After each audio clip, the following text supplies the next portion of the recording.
നമസ്കാരം.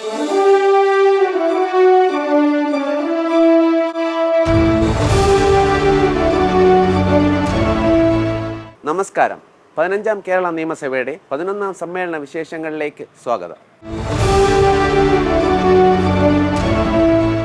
11ാം സമ്മേളനത്തിൻ്റെ 18ാം ദിവസമായ ഇന്ന് ദീർഘമായ ചർച്ചകളാണ് സഭയിൽ നടന്നത്.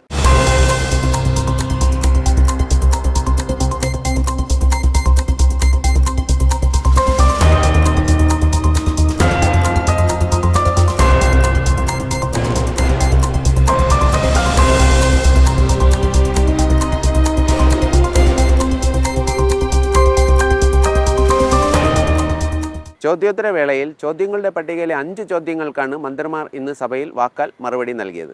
ജൈവ വൈവിധ്യ സംരക്ഷണം, മത്സ്യത്തൊഴിലാളികളുടെ പുനരധിവാസ പദ്ധതികൾ, ട്രെയിനിംഗ് ഫോർ കരിയർ എക്സലൻസ്, നിരോധിത വലകളും ലൈറ്റുകളും ഉപയോഗിച്ചുള്ള മത്സ്യബന്ധനം നിയന്ത്രിക്കാൻ നടപടി, വംശനാശ ഭീഷണി നേരിടുന്ന ശുദ്ധജല മത്സ്യങ്ങളുടെ സംരക്ഷണം എന്നിവ സംബന്ധിച്ച അംഗങ്ങളുടെ ചോദ്യങ്ങൾക്കാണ് ബന്ധപ്പെട്ട മന്ത്രിമാർ ഇന്ന് മറുപടി പറഞ്ഞത്. കേരളത്തിൽ കാട്ടാനകളുടെ എണ്ണം അനിയന്ത്രിതമായി വർദ്ധിച്ചിട്ടില്ല എന്നാണ് പ്രാഥമിക സർവേ റിപ്പോർട്ടിൽ മനസ്സിലാക്കാൻ കഴിയുന്നതെന്ന് വനം വന്യജീവി വകുപ്പ് മന്ത്രി ശ്രീ A.K. ശശീന്ദ്രൻ സഭയെ അറിയിച്ചു. കാട്ടാനകളെ സംബന്ധിച്ച സർവേ ഇക്കഴിഞ്ഞ 2022 കേരളം, തമിഴ്നാട്, കർണാടക എന്നീ സംസ്ഥാനങ്ങൾ സംയുക്തമായി നടത്തിയിട്ടുണ്ട്. ആ കണക്കുകളുടെ റിപ്പോർട്ടുകൾ പ്രസിദ്ധീകരിച്ച് കഴിഞ്ഞിട്ടില്ല.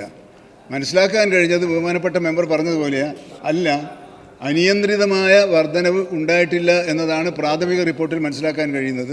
മലയാറ്റൂരിലടക്കം ജനവാസ മേഖലയിലേക്ക് ഇറങ്ങിയ ആനകളെ കാട്ടിലേക്ക് തിരിച്ചുവിടാനുള്ള ശ്രമം വനം വകുപ്പ് നടത്തിവരുന്നതായും മന്ത്രി അറിയിച്ചു. കാട്ടാനകളെ കാട്ടിനുള്ളിലേക്ക് തിരിച്ചയക്കുന്നതിനുള്ള നടപടികൾ തുടർന്നുകൊണ്ടിരിക്കുകയാണ്. വിഴിഞ്ഞം അന്താരാഷ്ട്ര തുറമുഖ നിർമ്മാണവുമായി ബന്ധപ്പെട്ട് തൊഴിലും വരുമാനവും നഷ്ടപ്പെട്ട മത്സ്യത്തൊഴിലാളികൾക്ക് നഷ്ടപരിഹാരമായി 106 കോടിയോളം രൂപ ഇതുവരെ വിതരണം ചെയ്തതായി മത്സ്യബന്ധന വകുപ്പ് മന്ത്രി ശ്രീ സജി ചെറിയാൻ പറഞ്ഞു.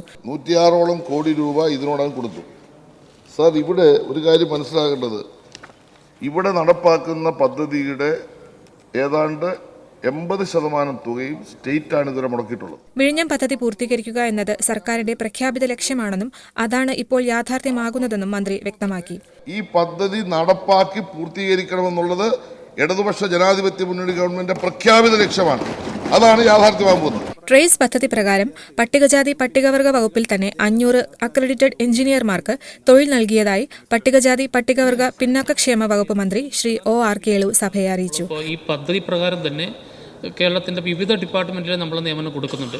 അതേസമയത്ത് പട്ടികജാതി പട്ടികവർഗ വകുപ്പിൽ തന്നെ ഇപ്പം ഇതേ പദ്ധതി പ്രകാരം 500 അക്രഡിറ്റഡ് എഞ്ചിനീയർമാരെ നമ്മൾ നിയമിച്ച് തൊഴിൽ കൊടുക്കാൻ വേണ്ടി സാധിച്ചു. വംശനാശ ഭീഷണി നേരിടുന്ന പരമ്പരാഗത മത്സ്യങ്ങളുടെ സംരക്ഷണത്തിനായി പദ്ധതികൾ നടപ്പാക്കുന്നുണ്ടെന്ന് മത്സ്യബന്ധന വകുപ്പ് മന്ത്രി ശ്രീ സജി ചെറിയാൻ അറിയിച്ചു. പരമ്പരാഗത മത്സ്യയിനങ്ങളിൽ പലതും വംശനാശ ഭീഷണി നേരിടുന്ന ഒരു സാഹചര്യത്തിൽ ഇവയെ സംരക്ഷിക്കുന്നതിനും ആവാസ വ്യവസ്ഥയിലെ കണ്ണികൾ മുറിയാതിരിക്കുന്നതിനും വേണ്ടി ഫിഷറീസ് വകുപ്പ് മുഖേന ഉൾനാടൻ ജലാശയങ്ങളിൽ മത്സ്യക്കുഞ്ഞുങ്ങളെ നിക്ഷേപിക്കുന്ന പദ്ധതി നടപ്പാക്കി വരുന്നു.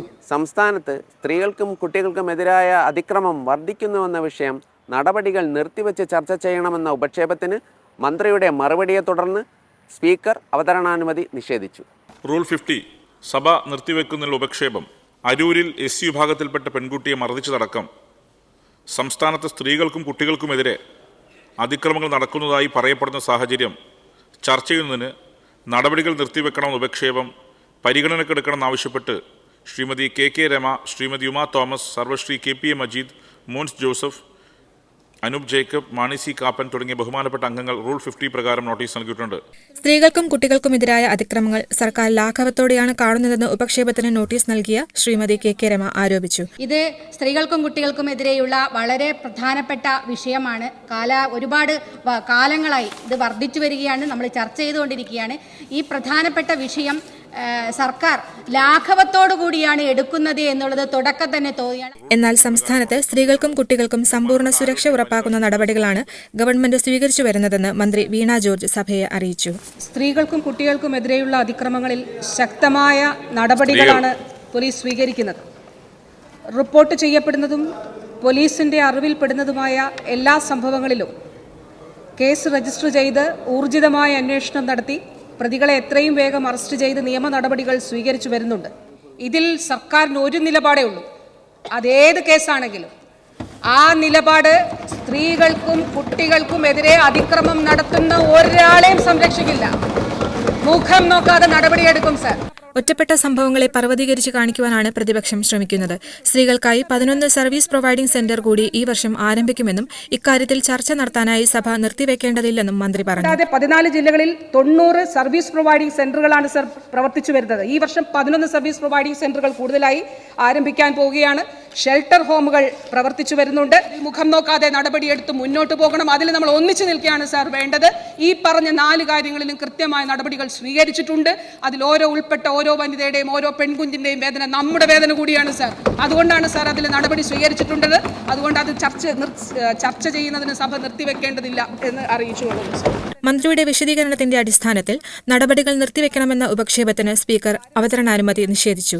ഇതിൽ പ്രതിഷേധിച്ച് പ്രതിപക്ഷം സഭയിൽ നിന്ന് ഇറങ്ങിപ്പോയി. ബഹുമാനപ്പെട്ട ആരോഗ്യം, വനിതാ ശിശു വികസന വകുപ്പ് മന്ത്രിയുടെ വിശദീകരണത്തിന്റെ അടിസ്ഥാനത്തിൽ നടപടികൾ നിർത്തിവെക്കണമെന്നുള്ള ഉപക്ഷേപത്തിന് അനുമതി നിഷേധിക്കുന്നു. സ്ത്രീകൾക്കും കുട്ടികൾക്കുമെതിരായി വർദ്ധിച്ചു വരുന്ന അതിക്രമത്തിൽ നടപടിയെടുക്കാത്ത സർക്കാരിന്റെ ഈ നീക്കത്തിൽ അതിശക്തിയായി പ്രതിഷേധിച്ചുകൊണ്ട് ഞാനും എന്റെ പാർട്ടിയും വോക്കൌട്ട് ചെയ്തു. സഭയിൽ അവതരിപ്പിച്ച ശ്രദ്ധ ക്ഷണിക്കലുകൾക്ക് ബന്ധപ്പെട്ട മന്ത്രിമാർ മറുപടി നൽകി. കുട്ടനാട്ടിലെ ഗതാഗത പ്രശ്നങ്ങൾ പരിഹരിക്കാൻ പാലങ്ങളുടെ നിർമ്മാണം സമയബന്ധിതമായി പൂർത്തീകരിക്കണമെന്നാവശ്യപ്പെട്ട് ശ്രീ തോമസ് കെ തോമസ് അവതരിപ്പിച്ച ശ്രദ്ധ ക്ഷണിക്കലിന് മത്സ്യബന്ധന വകുപ്പ് മന്ത്രി ശ്രീ സജി ചെറിയാൻ അംഗൻവാടി ജീവനക്കാരുടെയും പെൻഷൻകാരുടെയും വേതനവും പെൻഷനും കാലാനുസൃതമായി പരിഷ്കരിക്കുന്നത് സംബന്ധിച്ച് ശ്രീ PC വിശ്വനാഥ് അവതരിപ്പിച്ച ശ്രദ്ധ ക്ഷണിക്കലിന് ആരോഗ്യ, വനിതാ ശിശു വികസന വകുപ്പ് മന്ത്രി ശ്രീമതി വീണ ജോർജും മറുപടി പറഞ്ഞു. 2012 DSR പ്രകാരമാണ് ഇപ്പോൾ എസ്റ്റിമേറ്റ് തയ്യാറാക്കി പിന്നെ ടെൻഡർ ചെയ്തുകൊണ്ടിരിക്കുന്നത്. അത് പുനഃപരിഷ്കരിക്കേണ്ടതിൻ്റെ പൊതുവായിട്ടുള്ളൊരു കാര്യമാണ്. അത് ഗവൺമെൻറ് പരിശോധിക്കേണ്ട കാര്യമാണ്. പക്ഷെ അതിന്റെ പേരിൽ കുട്ടനാട്ടിലെ ഒരു പദ്ധതി തടസ്സപ്പെട്ടില്ല. ഇവിടെ പറഞ്ഞ കാര്യങ്ങൾ തീർച്ചയായിട്ടും സർക്കാരിന്റെ പരിഗണനയിലുള്ള വിഷയങ്ങളാണ്. ഇപ്പോൾ അടിയന്തരമായി ഞാൻ പറഞ്ഞതുപോലെ നമ്മുടെ ഇത് സംബന്ധിച്ചിട്ടുള്ള അന്തരം പരിഹരിച്ചുകൊണ്ട് ഒരു സസ്റ്റൈനബിൾ ആയിട്ടുള്ള നമുക്ക് എന്നും അതിന് ശാശ്വതമായിട്ടുള്ള പരിഹാരം കാണുക എന്നുള്ളത് തന്നെയാണ്. അതുകൊണ്ടാണ് ധനവകുപ്പുമായി നമ്മൾ ചർച്ച ചെയ്യുന്നത്. ബാക്കി കാര്യങ്ങൾ സർക്കാരിന്റെ പരിഗണനയിലാണ്. 16 സബ്മിഷനുകളാണ് ഇന്ന് സഭയിൽ അവതരിപ്പിച്ചത്. സാർ, അമ്പലപ്പുഴ മണ്ഡലത്തിൻ്റെ വിവിധ പ്രദേശങ്ങളിൽ രൂക്ഷമായ കടലാക്രമണം അനുഭവിച്ചുകൊണ്ടിരിക്കുകയാണ്. അവിടെ ഇൻവെസ്റ്റിഗേഷൻ നടത്തി കഴിഞ്ഞ് അവിടെ പുലിമുട്ട് നിർമ്മിക്കുന്നതിന് ആവശ്യമായ നടപടിയാണ് അടിയന്തരമായി അദ്ദേഹം ആവശ്യപ്പെട്ടത്. അതിൻ്റെ പ്രവർത്തികൾ പുരോഗമിച്ചു വരികയാണ്. അത് തീർച്ചയായിട്ടും ഇൻവെസ്റ്റിഗേഷൻ റിപ്പോർട്ടിന്റെ അടിസ്ഥാനത്തിൽ തുടർ നടപടിയിലേക്ക് പോകാൻ ആഗ്രഹിക്കുന്നു. വലിയ ഉദ്ദേശം LP സ്കൂളിൽ UP സ്കൂൾ പ്രവർത്തനങ്ങൾ സ്ഥിരമായി നടത്തുന്നതിനുള്ള അനുമതി നൽകണമെന്ന് അഭ്യർത്ഥിക്കുകയാണ് സാർ. വലിയ ഉപദേശം UP സ്കൂളിൻ്റെ ഘട്ടങ്ങൾ എല്ലാം അൺഫിറ്റ് ആയത് കാരണം പ്രസ്തുത സ്കൂൾ പ്രവർത്തനരഹിതമാണ്. അതിന്മേൽ എന്ത് നടപടി സ്വീകരിക്കാൻ കഴിയുമെന്ന കാര്യം സർക്കാർ പരിഗണിച്ചു വരികയാണ്. കുടിശ്ശികയായ സർക്കാർ ആനുകൂല്യങ്ങൾ സമയബന്ധിതമായി അനുവദിക്കുന്നത് സംബന്ധിച്ച് മുഖ്യമന്ത്രി ശ്രീ പിണറായി വിജയൻ ചട്ടം 300 അനുസരിച്ച് ഇന്ന് സഭയിൽ പ്രസ്താവന നടത്തി. ചട്ടം 300 അനുസരിച്ചുള്ള പ്രസ്താവന ബഹുമാനപ്പെട്ട മുഖ്യമന്ത്രി. പെൻഷൻ പരിഷ്കരണ കുടിശ്ശിക 11ാം ശമ്പള പരിഷ്കരണ കമ്മീഷന്റെ ഭാഗമായി നടപ്പിലാക്കിയ പെൻഷൻ പരിഷ്കരണത്തിന്റെ ഭാഗമായുള്ള കുടിശ്ശിക തുകയായ 600 കോടി രൂപ 2024-25 സാമ്പത്തിക വർഷം തന്നെ വിതരണം ചെയ്യുന്നതാണ്. 2024-25 സാമ്പത്തിക വർഷത്തെ ബജറ്റിലേക്കുള്ള ഉപധനാഭ്യർത്ഥനകളെയും 2016-17 മുതൽ 2019-20 വരെയുള്ള സാമ്പത്തിക വർഷങ്ങളിലെ അധിക ധനാഭ്യർത്ഥനകളെയും സംബന്ധിച്ച് ചർച്ചയും വോട്ടെടുപ്പും ഇന്ന് നടന്നു. 17 പേരാണ് ചർച്ചയിൽ പങ്കെടുത്ത് സംസാരിച്ചത്. ചർച്ചയിൽ ഉയർന്നുവന്ന വിഷയങ്ങൾ സംബന്ധിച്ച് ധനകാര്യമന്ത്രി ശ്രീ KN ബാലഗോപാൽ മറുപടി പറഞ്ഞു. ഒരു മാസം 80 കോടി രൂപയാണ് സാർ ശമ്പളം. അതിൽ 50 കോടി സംസ്ഥാന സർക്കാരാണ് സാർ ഇപ്പോൾ കൊടുക്കുന്നത്. അപ്പോൾ പെൻഷനും ശമ്പളവും അങ്ങനെ കൊടുക്കുന്നു KSRTCക്ക്. ഈ സർക്കാർ വരുന്ന ഈ ശമ്പളം കൊടുക്കാൻ തുടങ്ങിയത് ഈ സർക്കാരിൻ്റെ സമയത്താണ്. കോവിഡ് സമയത്ത് എല്ലാം അടച്ചുപൂട്ടിയതുകൊണ്ട് സംസ്ഥാന സർക്കാർ കുറച്ച് സഹായം കൊടുത്തു തുടങ്ങി. ഈ സർക്കാർ കോവിഡ് കഴിഞ്ഞപ്പോൾ 2021 മെയ് മാസം 20-ാം തീയതി സത്യപ്രതിജ്ഞ ചെയ്ത ഈ മന്ത്രിസഭയുടെ കാലം മുതൽ എല്ലാ മാസവും KSRTCക്ക് ശമ്പളം കൊടുക്കേണ്ടി കൊടുക്കുന്നുണ്ട്. നീതിന്യായ നിർവഹണം എന്ന 3-ാം നമ്പർ ധനാഭ്യർത്ഥനയുടെ പേരിൽ 3000 രൂപയുടെ ഉപധനാഭ്യർത്ഥന അനുവദിക്കണമെന്ന് ഉപക്ഷേപത്തെ അനുകൂലിക്കുന്നവർ.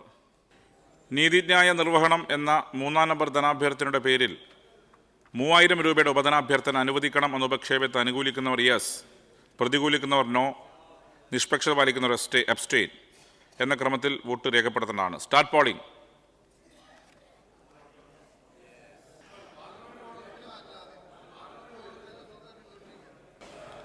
യെസ്, ഉപക്ഷേപത്തെ അനുകൂലിക്കുന്നവർ 65, എതിർക്കുന്നവർ 33, നിഷ്പക്ഷത പാലിക്കുന്നവർ 0. ഉപക്ഷേപം പാസ്സായിരിക്കുന്നു. ഗ്രാന്റ് അനുവദിച്ചിരിക്കുന്നു. സബ്ജക്ട് കമ്മിറ്റി റിപ്പോർട്ട് ചെയ്തത് പ്രകാരമുള്ള 2024 കേരള ധനകാര്യ ബിൽ സഭ ഇന്ന് പരിഗണനയ്ക്കെടുത്തു. കേരള ധനകാര്യ വകുപ്പ് മന്ത്രി Shri K N Balagopal subject committee report ചെയ്ത പ്രകാരമുള്ള 2024 കേരള ധനകാര്യ ബിൽ പരിഗണനയ്ക്കെടുക്കുന്ന ഉപക്ഷേപം അവതരിപ്പിക്കേണ്ടതാണ്. സബ്ജക്ട് കമ്മിറ്റി റിപ്പോർട്ട് ചെയ്ത പ്രകാരമുള്ള 2024 കേരള ധനകാര്യ ബിൽ പരിഗണനയ്ക്കെടുക്കണമെന്ന ഉപക്ഷേപം ഞാൻ അവതരിപ്പിക്കുന്നു.